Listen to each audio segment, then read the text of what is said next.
Good evening, everybody, and welcome to the SARE Friday Symposium. We're here now. Last Friday, I said I was wondering, and everyone was waiting for the war with Iran to begin. We'd just gotten word that Mike Huckabee had told Americans in Israel that they should evacuate, and sure enough, the war began Saturday. Another ruse disguised by peace talks and negotiations, and we began bombing. And the first thing that either Israel or the United States bombed was a girls' elementary school, killing 168 girls between the age of 7 and 12, and actually and another 14 or so staff and teachers. It was what they call a double tap strike, where you hit once and then you hit again to maximize the casualties. But what I think is particularly important, since besides myself, who is running for president in 2028, we have candidates who are running for the House of Representatives, who I'll be bringing on shortly. The Congress just voted, and in fact, I think I will bring them on right now because I'd like everybody to comment on this. Michael Dublin, who's a Green Party candidate for the House of Representatives in North Carolina. Nice to meet you and welcome. And Shelby Campbell, and you're running in Michigan, is that right? Yes, yes, sorry, Michigan. And which district? The 13th congressional district. Yeah, so both of you are running for Congress, and Jose Vega, who's running in the Bronx, will join us shortly. But I will say the idea that a majority of members of both houses, the House and Senate, voted against invoking the war powers is, I don't even have words for it, because when you're elected to Congress, you take an oath to uphold the Constitution. And the Constitution says, Article 1, Section 8, it is the Congress, it is not the president who declares war. It is the representatives in the House and then the Senate who declare war. And they basically just voted to abdicate. I mean, I think we have to ask anyone who voted against this bill what they think they're doing there, if they don't even know what their job is. So given that you are both running for the House of Representatives, I would like to hear from you, your thoughts on this. Either one of you can start. Oh, okay. I'll start. Age before beauty, I guess. Hey, look, it's shameful. It is shameful that these officials who, quote unquote, represent the American people are not fulfilling their duties. And it's just, I can't find the words for it. I know many words, but I think you just said it's shameful. So who are they answering to? And this is the question that I keep asking and people keep raising. And I think it's obvious. I mean, when you look at the amount of support and funds that they're getting from, I like to call them, I use the word political interest groups, such as IPAC and those of that kind of ilk, who may choose different names, as some of them have gotten very wise and found different strategies for funneling money into these the coffers of our representatives, and that's a big problem.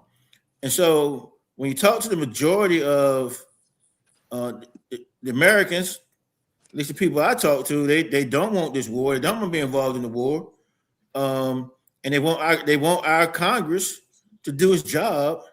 The system is set up with checks and balances to prevent this kind of thing from happening, and so they're falling down on a job. They're not doing their job. It's just that simple. Yeah, that's my opinion. Shelby, your thoughts on this?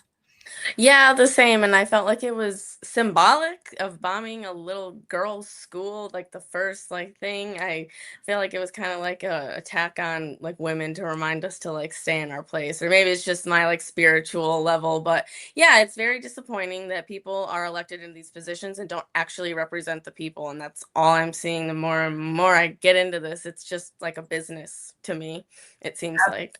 Now, Shelby, have you run for office before? No, I have not, but I did at or at my union level. So I ran for a constitutional delegate and a union steward at my local. What's your local? It was local 140. Of what? UAW. Sorry. Okay. Wow. Okay. So are you an auto worker? What do you do? Yeah, I was. I worked at the Belvedere Assembly Plant from 2013 to 2020, and then I had to relocate, or that Belvedere, Illinois, sorry. And then I had to relocate to Michigan, to Detroit, when my factory shut down. So, yeah, I was a third generation automotive worker working on the line. Wow, that's amazing. And Thanks. Michael said he just retired, but middle school teacher. Is that Oh, right? okay. See, Yes, I'm a retired middle school teacher.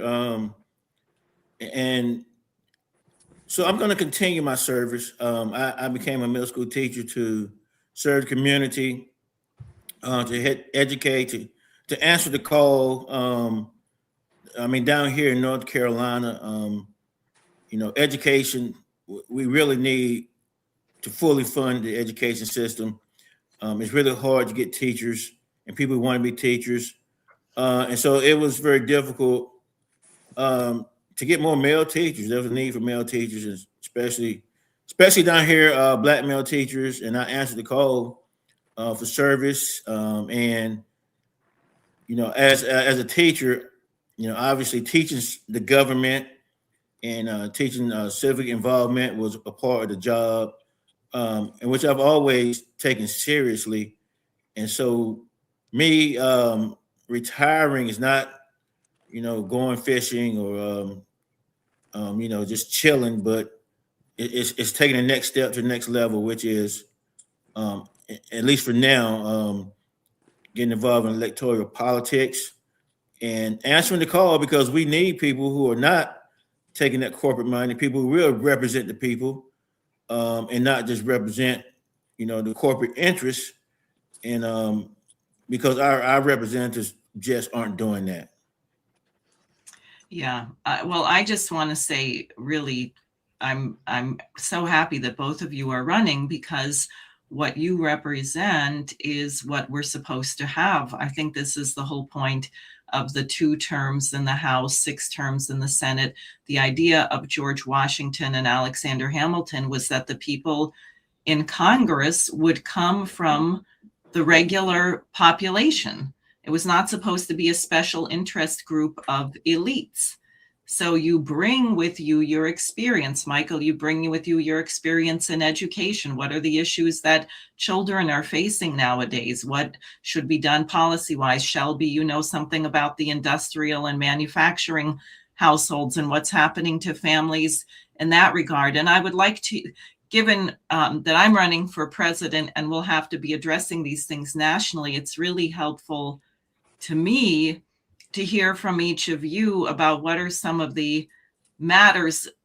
Shelby, why did you decide to run, and what are some of the things that are facing Michigan voters that you think are really important that you want to address? I decided to run because I was in law school and I saw that that was just another system. Every system I've entered into is flawed. So I was like, you know what? Let's do this. The guy was taking money from DTE who was running, and I know how to write laws, analyze them, parse them. So, and I believe I would be a good candidate to do that. And like you said, I have automotive experience. I was at an event and the other 2 candidates were there, and I was like, all right, guys, no offense, but I was like, no one on this stage knows what it's like to work 18 days in a row by force from your factory. So the lack of laws on the federal level and the state level in Michigan, there are none that restrict that. And we Wow. were for, yeah, I was so mad.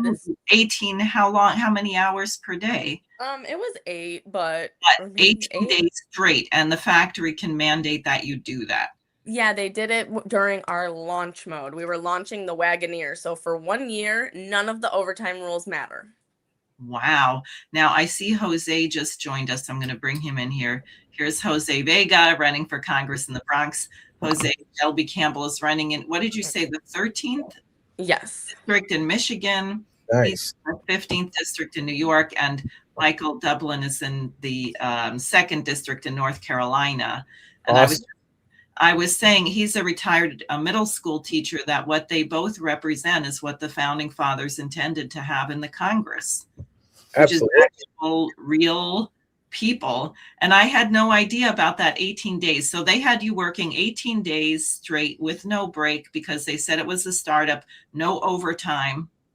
Like we had overtime, but the rules just didn't apply because in the contract we were only allowed to work 3 Saturdays a month, and we had off Sundays, and nope, it was null and void because there was this little section in the contract that says emergency that you could just ignore it. And then Michigan, there's no laws preventing it. In Illinois, there was. So when I would work, we would always have to have like 1 day off in 14. So they would just give us the day off. But in Michigan, oh no, they're like work. Wow. It was awful. Wow. That's amazing. That's amazing. Yeah. Wow. So that was that one of the things that made you want to run, also being up there and seeing that there was nobody? Yeah, well, I was in the plant, and it just hurt because I would try to advocate and like help the union grow, and the people at the top did not want to hear it. And then like the people at the bottom, didn't end up voting me in because it's the same thing. Oh, they're here, they know what they're doing. And I'm like, you guys all are miserable. Why you keep voting for these people? So I was like, fine, I'll go to law school. So I did. But then I caused problems there too because it was corrupt as well. The financial aid, they have schemes with financial aid, and I went down the rabbit hole because they taught me how to as a baby lawyer. I was about to have 67 credit hours in law school last May, but then I accused them and they kicked me out. So it's okay though. It's okay. I got cases everywhere. I know how to do it. They taught me to do this. So Great. Wow, great. So Michael, what is it that made you want to run? And also, if you would tell us something about what's happening with Brian McGinnis, who's one of on your slate, who got arrested at the Capitol and had his arm broken as well. Why don't you go ahead? Thank you, Diane. First of all, I know I did. My friend Matt Ho said if you wear a shirt that has symbols on it, you don't want people trying to just figure out what it is.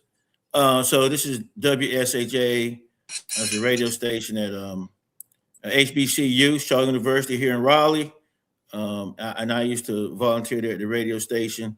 I got my dad graduated from here, cousins, my best friend. So HBCUs, shout out to them, very important.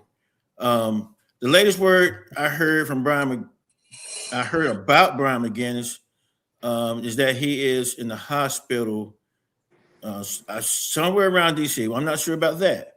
And that even his wife can't have contact with him right now, or his attorney, because apparently he's under arrest as well.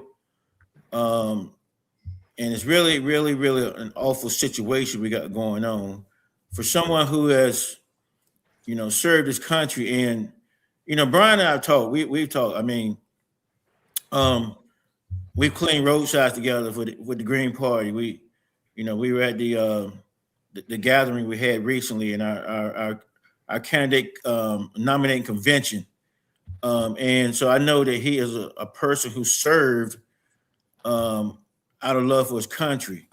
And it just got to the point where he just saw what was going on and couldn't follow through with those, I want to say, illegal orders. And he made a stand.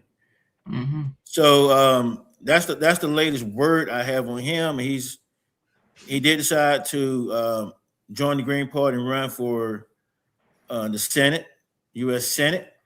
And the irony is, if you see one of those videos before the incident, he's talking to a senator in the hallway. That's Tom Tillis, who is a senator from North Carolina, who was trying to clown him. And so that's the latest word I have on him. So my understanding is he still wants to press on and run for Senate. I'm running for the U.S. House District 2. Anthony Aguilar is running for the U.S. House District 13. So the Green Party in North Carolina, we're active and we're ready to pump up the volume on peace and anti-war. And we want to, we don't take corporate funds. We're not going to be beholden to those special interests. So long story short, what made me run? This lady behind me is my grandmother. She got us involved in politics. A long time ago. I remember meeting Jesse Jackson back in the 80s when it came to Raleigh. I've always been a voice on the streets, a boot on the ground for social justice issues, for ecological issues. I just always been involved. Now I was not really in leadership in organizations, but I was there, and so it was just natural for me to continue as I said, to teach my students. Some of them got involved, after the school shootings, and they got involved and wrote speeches and they were part of protests, and I was so proud of them. And so later on, I really got frustrated with politics, guys, and I just gave up. I left the Democrats like many people did. Like most people in North Carolina now are unaffiliated. Well, I should say the highest percentage of voters are unaffiliated. They just left because they felt like the Democratic Party left us. So I was unaffiliated for a while and not that involved. But when the Black Lives Matters, the George Floyds, and all that stuff happened, and I saw young people out there again, I said, well, your race is not run. You got to get back out there, and more, this time more of a leadership position. And I have been talking about and teaching about politics and checks and balances, and say, okay, well, now it's time for me to step up and take the lead. Great. Well, Jose, you're in the middle of petitioning. What are your thoughts? Well, this is great. It's always good to be on with new candidates and whatnot. And I'm really glad to be here, and to know that we're not the only people in this fight right now who are also striving to declare their independence. Of course, I've taken advantage of the fusion laws here in New York, where I can run as both in the Democratic Party and as an independent. And it's good, to know that there's a lot of first-time people also running as well too, because when I did this 2 years ago, I'm blessed that I can say I'm in my office. We have a campaign office. When I first started 2 years ago, I did this starting with a laptop, the same laptop I'm on now. I'm not in my normal camera setup, announcing that I was running on the Jimmy Dore show, and so we started with nothing basically, and we built up a growing movement now. And I'm very proud to say that there are people door knocking now, going around the buildings and whatnot. We've knocked on over 2,500 doors so far, and we have been telling people over and over and over who their congressman actually is and who should be representing them, that their congressman does want to see regime change in Iran and is okay with sending young men and women of the Bronx to go die, for these wars that are meaningless, okay, and utterly futile and stupid. So, what we're seeing in the Bronx, I think, is it's being so effective that they are trying to censor us. They're trying to slander us.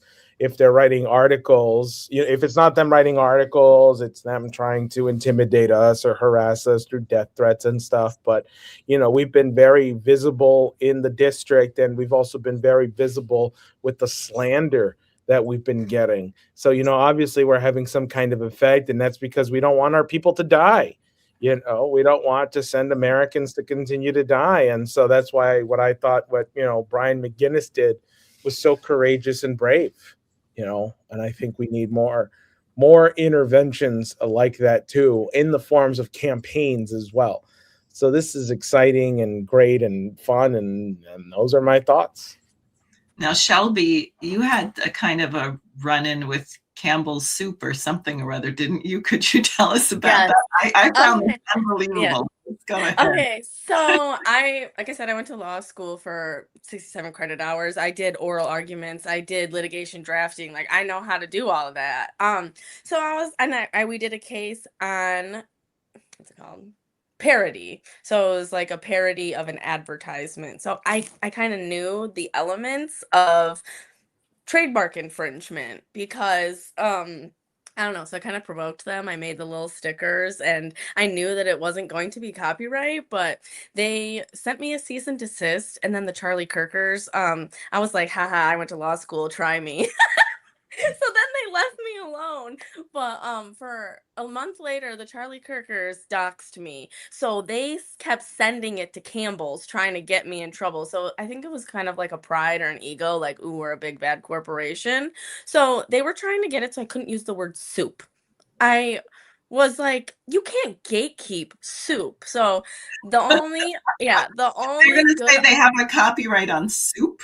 On Yes, soup. and Okay. I was like, "Are you kidding me?" My mom's license plate was X Soup 98 or something because she divorced my dad. I'm like, "This is original. You cannot say soup is because of you guys." So they didn't want to agree with me, and then they were gonna get it defaulted against Shelby Campbell for Congress because you have to have an attorney represent like an organization or a corporation, and they were deeming it, and I was like, it's just me. I'm like, what the hell? So then I cashed out my 401k, and they knew that, so I was like, I'll pay for a lawyer. You guys want to go? So the judge is like, why are you guys here? Like, why? She's not making any more stickers, so they've told us to go like settle it outside of court. And there was a man who was the attorney at first, and he sent me the same agreement. No using the word soup. I emailed him back. I said, do we need to go back? Because you clearly did not listen. And then a woman attorney emailed me. She's like, hey, Shelby, like, what do you want? I was like, I won't make any more. I haven't. I'm using the word soup. I said, I will go to prison. You will not ban me from using the word soup. So then she agreed. So I didn't infringe, and I got everything I wanted, but it was a little fun. It was a little stressful. You should come to New York because the state legislature here actually passed a law. See, New York is crazy. You can't run as an independent and you can't run unaffiliated. You have to create a so-called party. You have to make up a party. Even if you don't want to be with, I'm against party. I don't want to be with the party, but you had to make a party. And then they made a law that you cannot use the word independent, independence, anything that sounds like independent. You cannot use any words that sound like anything else. So you cannot use the word Democrat or Republican or Democratic or Republican with a small r. You can't use the word American. I mean, imagine saying that you have a monopoly on a word that is common. It is a real kind of thought police and control. And while we're on that, I just want to say I signed up for a newsletter called Ballot Access News. And I think it's very important that Americans realize that your vote is stolen before you go to the polls because they prevent people from getting on the ballot. And I was just reading about a case in New Mexico where they ruled that minor parties, the Green Party, I think, might have ballot access in New Mexico, the Conservative Party, I forget what they are, but they have 3 or 4 minor parties that have ballot status. But they said, if you're running for Congress, you're not allowed to run on that party unless you get 14,800 signatures. And now they have a case where there was one Republican who wanted to run in the primary. He didn't get the signatures to run. And it means now in November in New Mexico, there will be one candidate on the ballot for US Senate, and that is the incumbent Democrat. Now, how is that an election? That is not an election. It is an oligarchy because you have an elite class who decides who is even allowed to run for office, let alone have your vote counted. Go ahead. So I was in like a rabbit hole of looking at cases because I know Citizens United is like what expanded to allow corporations to be deemed as people. But the real issue is from 1976 when they equated political speech to money. If you look at the the case law, like in 18 something, it was like women can't be an attorney, women can't do this. So my legal theory or new analysis is trying to see if we could bring a claim with like the 14th Amendment, like the equal protection clauses for women, because we have been systemically like oppressed, and not just white women, like women of color, obviously worse than us. So it's like we were put behind for hundreds of years, and then we're thrown into this. But then right after we get the right to have a bank account, they equate political speech with money. And it's like, it's crazy. So I was trying to figure out how we could overturn like it from that, not even like Citizens United, because that just expanded. So yeah, I've been down the rabbit hole for like 2 days of research. That's very useful. It's very useful. If you don't mind, I got to update that Brian McGinnis is he's in surgery right now. Okay. So I just got that update, so I just wanted to share that with you guys. All right. Well, we will keep him in our thoughts. Sorry, the update was that he's in surgery, you said? Yes, he's in surgery right now. Okay. Diane, the question you posed, and Citizens United and all that does play a part. And it's discussing the amount of money that comes in. I mean, you talk about a position.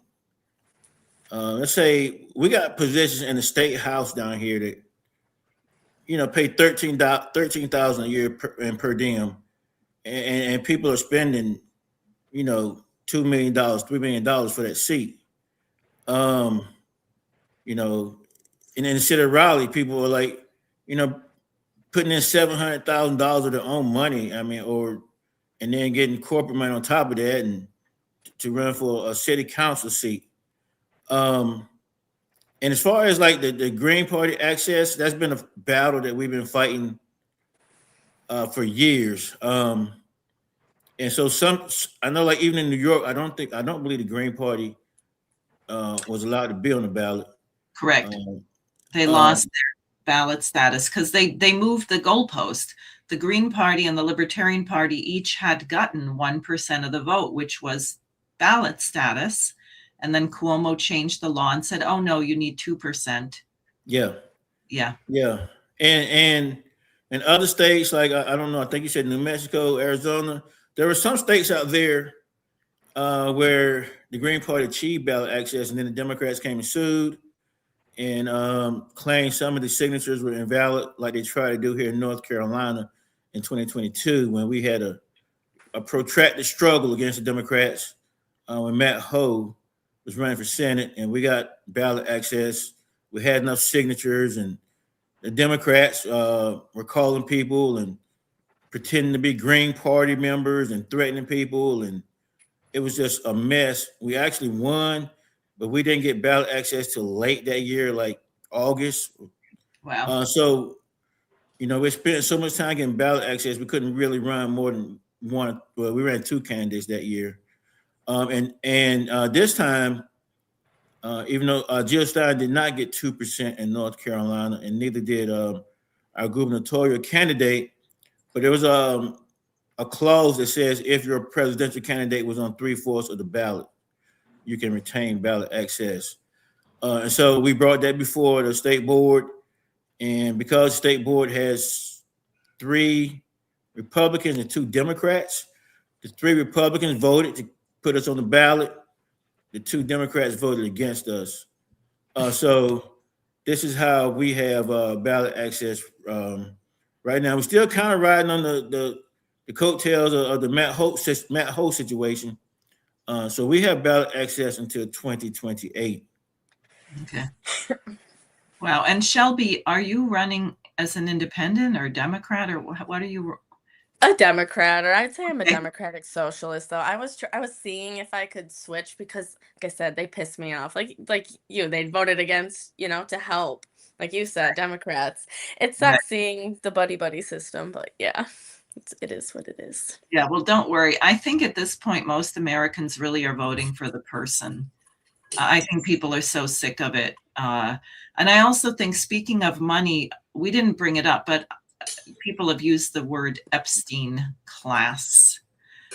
And I think there's a huge interface between the will. I had said a couple years ago when the Congress failed to respond to the genocide in Gaza that I suspected it was because we had a problem of pedophilia in the Congress. If that's your view of children, then you will not be moved by children being slaughtered. And now from Epstein, we know, and I don't know if you saw this, I don't know. You know, sometimes I've been doing this for 38 years and I discover that I'm still naive. Maybe just because I believe people are good and I just can't stand it. House of Representatives. Did you see this? House of Representatives, Jose, resoundingly votes against releasing files on sexual misconduct of members of Congress. Oh my God. Of course they did. This is just, it's shocking to me. It's so, I mean, it shouldn't be shocking, or, you know, shocking but not surprising. What? Yeah. And we, when I ran for Congress and Senate, I hope everyone's done this. You don't have to say, you have to file reports with the House and Senate Ethics Committee. As a presidential candidate, I got a letter from the FEC saying that I have to file a report with the government office on ethics or whatever it's called. So I'm doing this report. They want everything, you know, what's your salary? Where do you make your money? Have you ever been, if you're running House or Senate, have you ever been paid $200 or more for speaking anywhere? And I'm thinking, here I am. I have virtually no money. My husband is a contractor. Okay, it's ridiculous. We are so clean. There's nothing even interesting to look for. And I'm doing this ethics report, and you have people there who are named in the Epstein files, and they're not interested in going after that. Well, we don't really care. And they have all these loopholes. As you know, the FEC laws, if you don't have a super PAC under Citizens United, then no one is allowed by law to give more than $3,500 to your campaign in an election cycle. But the candidate can spend unlimited amounts of their own personal money. Well, if you're not a multimillionaire, then you are automatically, you cannot compete because you're running against people who are millionaires and billionaires, and they can spend whatever they want. But and so automatically right off the bat, you have an oligarchical system. Yeah, the rep that represents Michigan 13 currently, his name's Sri Thanadare. He wears like a bunch of makeup and pretends to be like 40. Because when I saw him, I thought he was like 40. No, he's like 73. He talks about the American dream. And I'm like, sir, that dream sucks. I did it. I had the big house. But he lived in the time when he's oppressing people and getting ahead in life. And he's still doing it. He's a millionaire, and he just got sued for like fraud in 2019. And they just keep voting him in. But it's because of the money. He can just play his commercials on the air because you can spend an unlimited amount on yourself. Right. Well, you know, I mean, I think like, yeah, that's true. And, you know, I mean, I'm up against $15 million myself. You know, Richie Torres has this much money, but we have to start somewhere. I mean, you know, it's interesting. I was knocking on the door today, and there was one woman who opens the door, and, you know, she's very nice. And she says, you know, who is it? I say, my name's Jose Vega. I explain I'm running for Congress and I need 3,000 signatures. Can you help me with one? And she says, what is this for? What office is this for? I say, Congress. She's like, Congress? You're not Richie Torres. Who are you? I say, I'm his opponent. Well, why would I sign for you? I'm already going to vote for Richie. I say, okay, great. Well, you can vote for whoever you want, but, you know, I'm just trying to get on the ballot. She goes, no, maybe I don't want you on the ballot. Why are you running against Richie? I say, because he wants war with Iran. She said, good. We should have war with Iran because they are striking us first. And we are retaliating. I was like, ma'am. Where did you hear this? Like, they said it on the TV. Iran is attacking us, so we have to defend ourselves. I'm like, oh my God. You know, so inevitably, I mean, you know, eventually we kind of like told her to just sign our petition because you'll go away. And she was like, okay, I'll sign, but, you know, it took like a 5-minute lecture about why Iran and the Arabs are our enemies, and so it's like that's you know what, that's a Richie Torres supporter, like a genuine Richie Torres supporter, because I have also come across people who say, "What's wrong with Richie?" I say he wants war with Iran and he takes AIPAC money, and they go, "Are you serious? I didn't know that." The last time he was here, he was just handing out food, at like a food pantry. I didn't know he wanted war. Yeah, let me sign that. Let me put you on the ballot, right? See, so rational people, they just don't know the truth. So it requires a lot of legwork, but it can be done to just, inoculate a population against propaganda. You just got to go out there, talk to people directly, face to face. Nothing will beat that. So, yeah. What I'm hoping that we can do, and the reason why I'm so happy to have everyone on and Jose, is I also think we have to put forward a positive program. For example, we need the government to actually take on Wall Street. One of the things that FDR said is that he said, the government, you need a robust government, because who will protect the liberty of people? And you look at these monopolies, do not tell me, oh, we need less government. And I don't mind getting rid of a bunch of bloated bureaucracy, of course, but you need to enforce the monopoly laws. We have 7 people or less who are going to own every single news media. This Larry Ellison and his son, David Ellison, they're going to own everything pretty soon. So people wonder why. Like, I had someone today, Jose, also, who told me Iran was going to strike us first. And I said, that's really not true. But in this case, the woman got very quiet. I think she was surprised I challenged her, and she said, well, thanks for calling me and have a good day. So she didn't want to admit that she had to consider what I was saying. But I think we have to give people an image, like what Shelby was saying.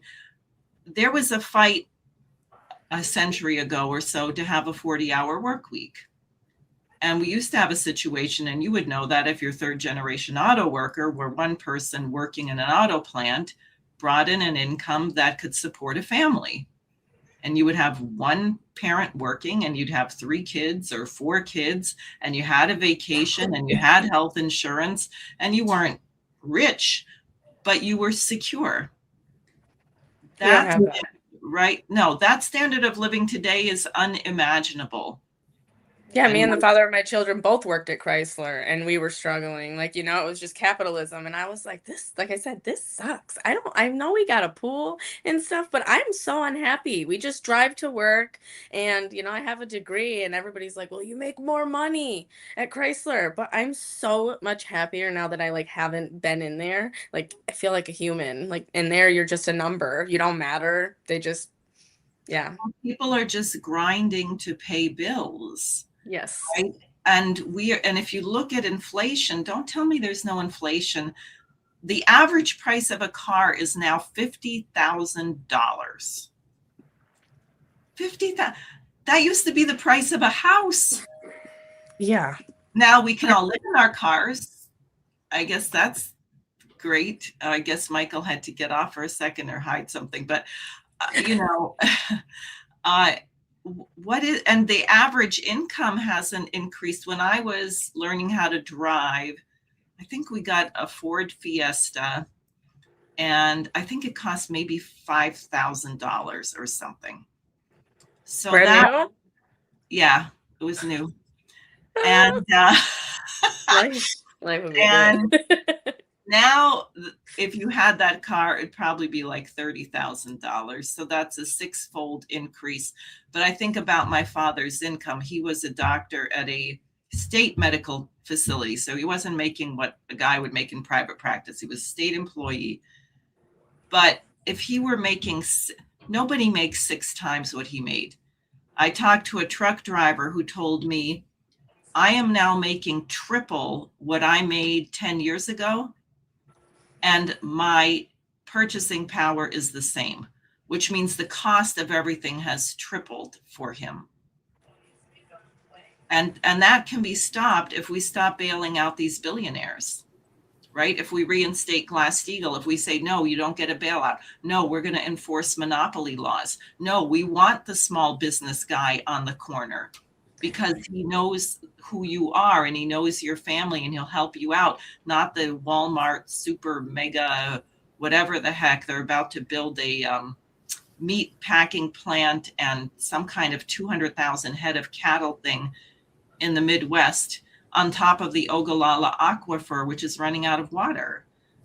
You know, this is just crazy. But Michael, That's horrible. Oh, sorry. Go ahead. No, that's horrible. Like, meat is so, like, eating meat is so bad for the planet, and people don't realize it. So, like what you just said, how they're doing that. It's, yeah, we need to have people that are not scared to challenge the corporations, and I'm a prime example of that. So, but like, I don't think that we should be fining them. It's just monopoly money to them. They don't give a whatever well, about the fines are meaningless. Like when they caught, was it the Bank of Boston? I forget which one of these banks was caught laundering drug money, and they give you a little slap on the wrist fine, and you just say, well, it's the cost of doing business, right? And that's another thing, war on drugs.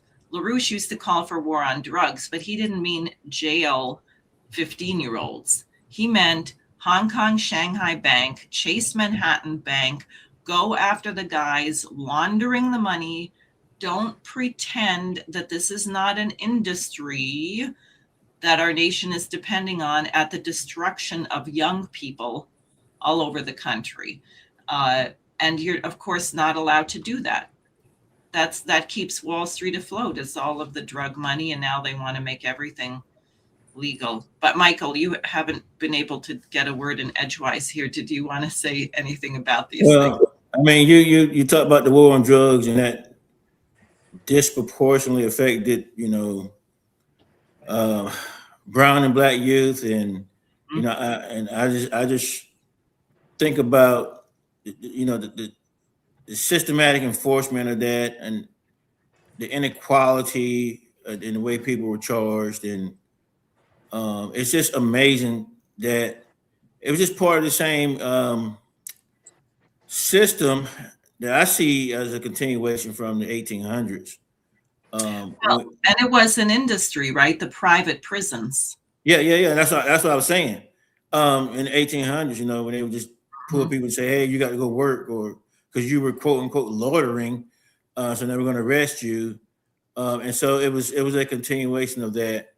And I mean, I definitely 1,000% agree about the bailouts of these big corporations.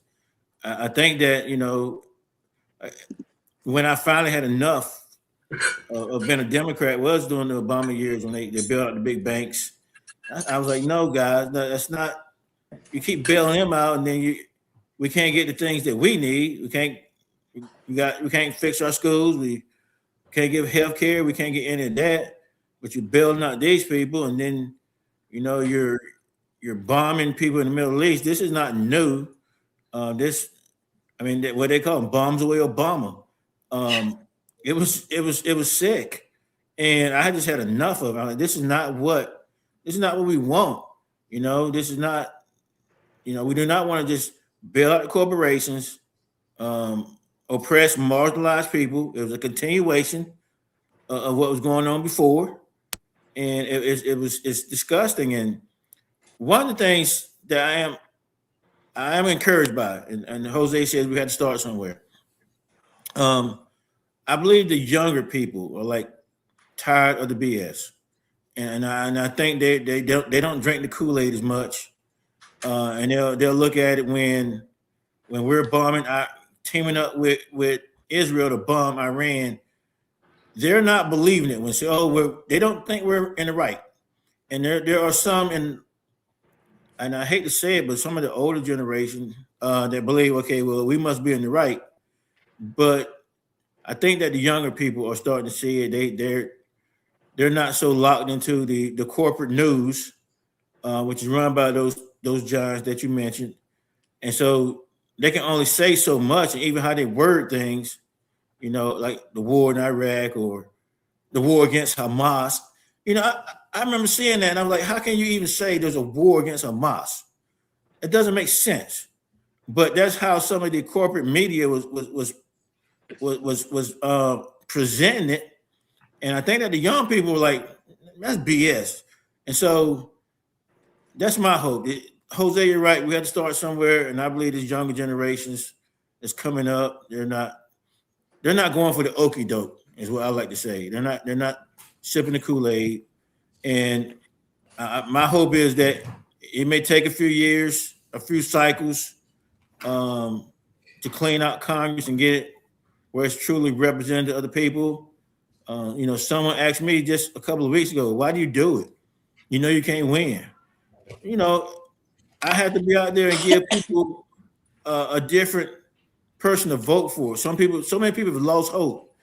And when I ran last cycle, I ran to so many people who said, "Thank you for giving me somebody I can vote for." That's right. So that's what I'm doing. And if I don't win the office, I'm still winning because I'm giving people hope that we can have revolutionary change here that we need. That's right. No, I completely agree with you. I mean, how do I put this politely? You know what? Okay, I have a 14-year-old who interns for us.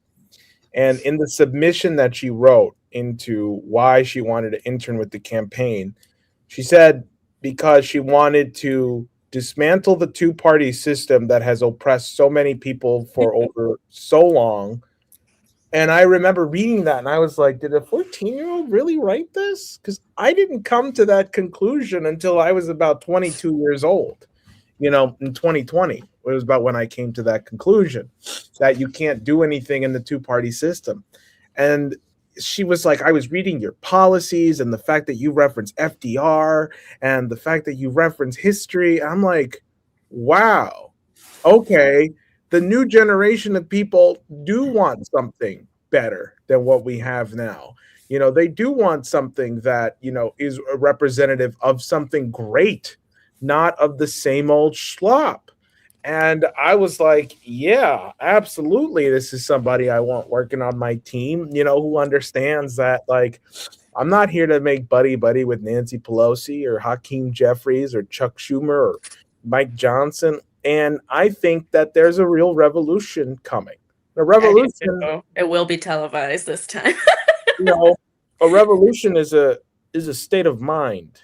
It's not just an event that happens here or there. And I think right now what we will see is many people going on having their own revolutions in their minds, which will then manifest into what we want to see, a real change, I mean, I thought a lot about that myself, Michael, when I ran 2 years ago as an independent for the first time ever, wondering like, man, didn't want to let anybody down. There were a lot of people who had a lot of hope in me, and I couldn't even look at a lot of people who supported me here in the Bronx. Like the days after the election, I felt like I was just a total utter failure. And I still think back to one of the guys who, runs the boxing gym. I went to him after like 2 months of not talking to him. He was like, "Where'd you go?" I was like, "Look, to be honest, I couldn't look at you in the face because you went so hard for me and I didn't do well." And he's like, "Oh, you thought that I thought you were going to win? Are you crazy? You were going up against the Hydra. I knew you weren't going to win, but you got to start somewhere." that made me feel a whole lot better about what I was doing and like what these things mean. And now the way I see it, it's like, think about Nita Alam. She just ran against Valerie Fouché. Now she did that in the Democratic primary, but she was up against millions of dollars and she came within a hair's breadth of winning.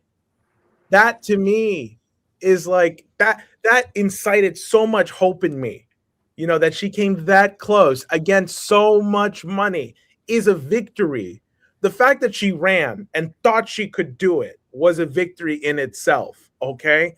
That to me is why we do this, and so, yeah, absolutely. We got to start somewhere. We got to give people some alternative, and we have to be crazy enough to believe that we can be the alternative because we are. So, yeah. And I'm seeing that and the older generation to me seems to get angry when I say the truth, even if it's uncomfortable or like, and I'm just like, why are you mad at me that I'm stating uncomfortable facts about like politicians that it's crazy to see that people just don't want to hear the truth. They just want to get by in life and keep going, but we got to change it. We got to start here, like you said. Right. Well, I think there's two things. One is that people are not willing to go there in terms of just project in your mind where we are headed, project where we will be in 20 years if we continue doing the same things. People don't want to do that, but you don't hear people saying, gee, I think it's so great that none of our children know how to read anymore. Just wait until 50 years from now, it'll be great. They won't even speak English. They won't, right? Nobody says that. So you say, well, can you actually have an image of where we should be 50 years from now? Do you think that children can become geniuses? That this is not a genetic question. Why were there so many incredible musicians alive at the same time as Mozart, Beethoven, Haydn? They all sang in choruses. There was a certain universal culture which allowed the talent to flourish. We have a very barbaric view of human beings, as you see by the toleration of the genocide, or the idea that the way you reform people is you punish them, we're going to force you. And no, human beings don't work that way. Everyone tells you not to train your dog that way. Why would you do it to a human being? But people move by inspiration. And, if we had a bold mission, I think we need to colonize Mars. Because when you do something like that, you're not spending money on Mars. When we went to the moon, we did not spend money on the moon. We spent the money here. We employed 400,000 people in the United States trying to figure out how to get to the moon. And we invented Velcro and Teflon and microwave ovens and laptops and laser surgery and all kinds of things because, as Kennedy said, we do these things not because they are easy, but because they are hard. That it's natural for human beings to use their imagination and say, well, we should really do X. So I think if we said we're going to figure out how to build a city on Mars, because we're going to have an industrial base on the moon, suddenly you'd look at the children that Michael was teaching and you'd say, which one of these 12-year-olds is going to crack the code that figures out how to solve some problem that we haven't solved right now? And then suddenly you say, we can't throw these people on the scrap heap. We can't put every elementary school child on Ritalin and some other drug and say they have ADHD just because they're smarter than the teacher. We're going to cultivate this talent. And that's a kind of remoralization. So in some ways, I think if you have bold leadership, as FDR did, who built thousands of hospitals and schools and bridges, and he had everyone employed. Everyone says he was a socialist. He didn't think that welfare was supposed to be permanent. He thought, we're going to get you on your feet and you're going to be working. You're going to be gainfully employed. You're going to have the dignity. He talked about the dignity of labor, the dignity of production. Well, we owe that to our citizens. We don't want people to have meaningless lives. We want people to have the opportunity to contribute to future generations. And I think people have been so beaten down and have been told so often what you can't do. You can't do that. Well, you can't do it that way. Don't you know you can't do that? Well, that's all going to fly out the window, I think. And now with the war situation, I think people have to face, if we don't change the trajectory we are on, we may very well not be here. Because you don't control, especially when you have people, as we seem to have now with Pete Hegseth organizing these crazy prayer sessions. And I'm not against prayer, but don't tell me that we are doing God's mission and that our military is deployed on a religious crusade. That is deep trouble, and it means you're going to have an element of irrationality, which is extremely dangerous. Yeah, I think Lupe Fiasco said these books that were supposed to take you to heaven have become misinterpreted reasons for warfare. And he said the rich must be blind because they don't see the poor there. And I mean that I think he said that maybe 14 years ago. But it was on target.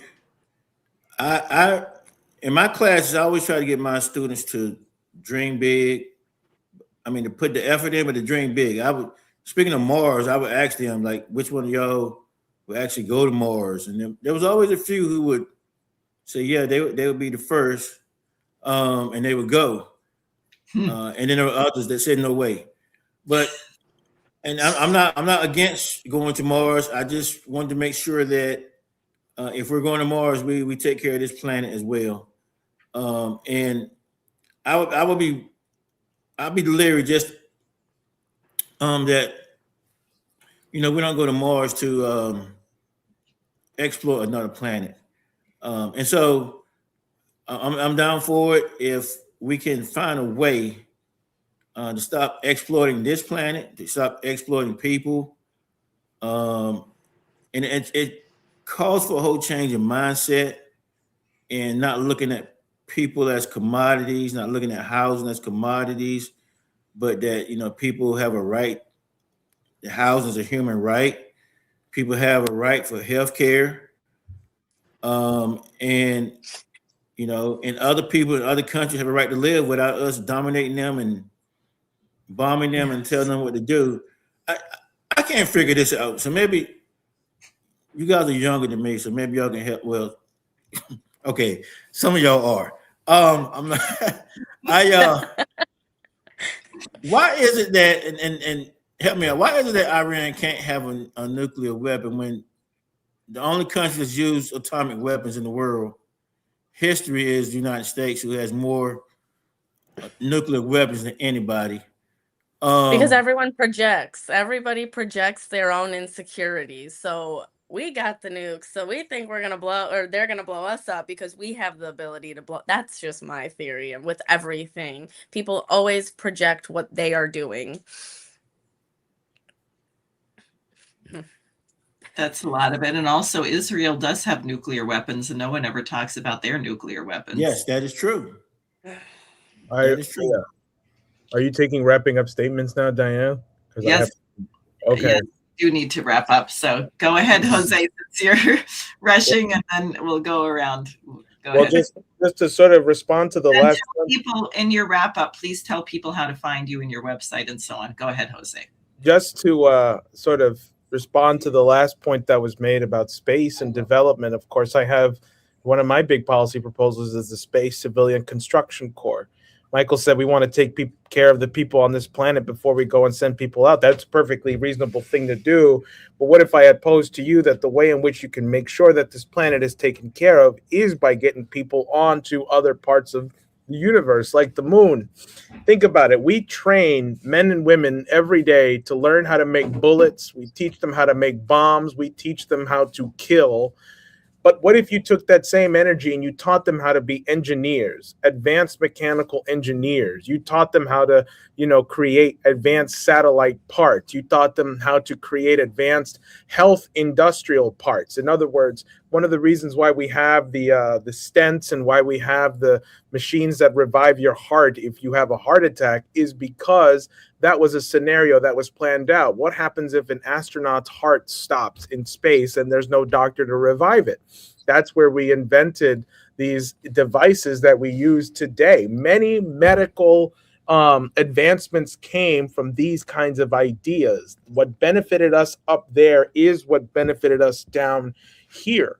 Bobby Seale himself, I think, worked on the Gemini project, and I want to give that level of education to every single young man and woman who decides they want to do something with their life. That doesn't mean they're all going to become engineers. We can't. We need a society that consists of engineers, of poets, of authors, of painters, of great composers. We need a society that's, of course, has all kinds of things.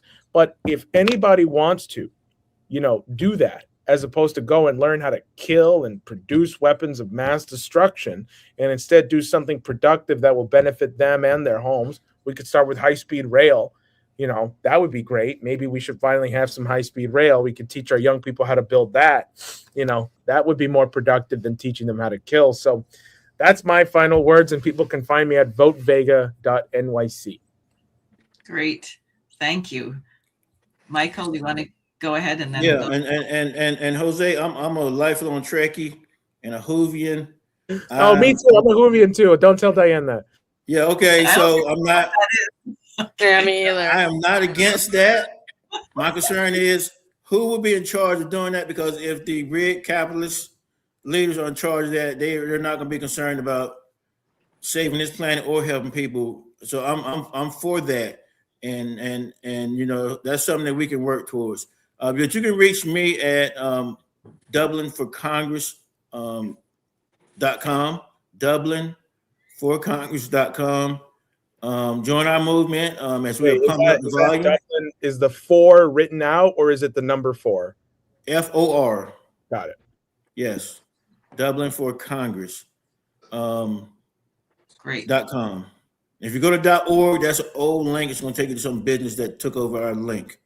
Okay. But anyway, DublinForCongress.com. Join our movement. Help us pump up the volume on peace, on healthcare for all, on livable wages, on housing being a human right.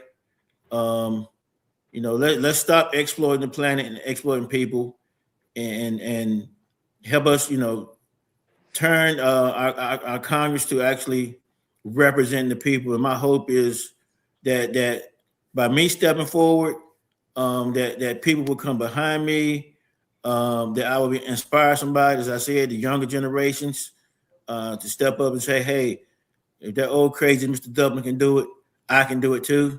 And because I'm not trying to go to Congress and stay for 20 years. I do believe in term limits. We got to work on that. So many people have been out there so long, they think it's their home. And that's why they act the way they do. So DublinForCongress.com.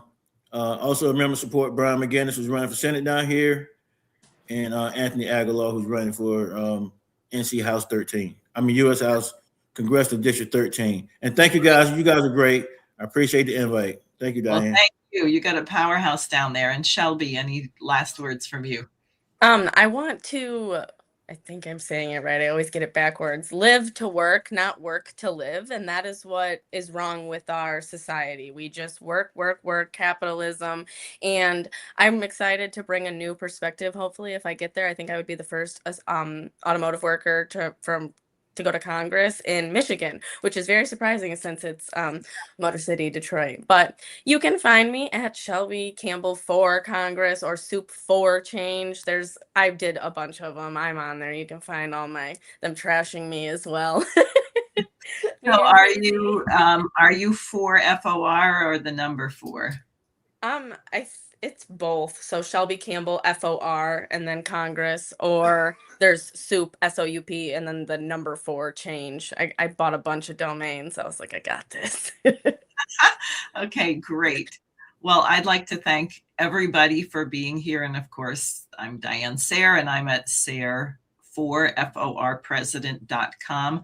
And I hope we can all work together, and that we will work together also on the 2028 campaign to make these ideas real. And I think to get there, we have to make sure we survive.